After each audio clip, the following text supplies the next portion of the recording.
chan e pui ka bel pakai nang bo ne hi chan kan hun thei na pakai nang zal a hi ki chan na thei tam ta la a tu chan na e ching jing paka na phat na le nei khu tu na alo pi nge Ebenezer tu chan nei pui ka pa kai bo lo pi ka sai ki dang ka sai nei pui dan ho ka ngai to in ki chan ka lun zo na pakai nang sal ai một sa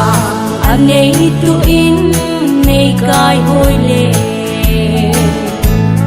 cô si chang si ho ku nei ching nang bo nei thi nan thei tâm ta ho aku ei ven bi ka pakai nang bo ei pui na ho aki dang nin alo pi e Ebenezer tu chan nei pui ka pa kai bo lo pi ka sai ki dang ka sai nei pui dan ho ka ngai tu in ki chan ka lun zo na pakai nang zal ai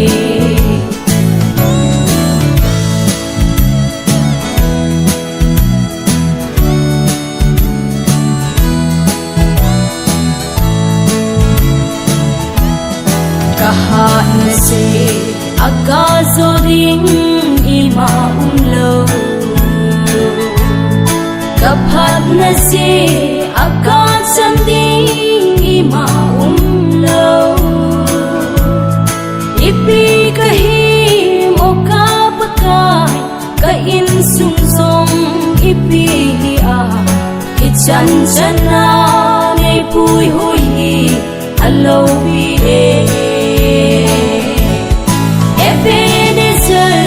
tu chan nei pui ka pa kai bo lo pi ka sai ki dang ka sai nei pui dan ho ka ngai tu in ki chan ka lun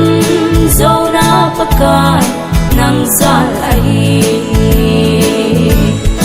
Ebenezer tu chan nei pui ka pa kai bo lo pi ka sai ki dang ka sai nei pui dan ho ka ngai tu in ki chan ka lun zo na pakai nang zal ai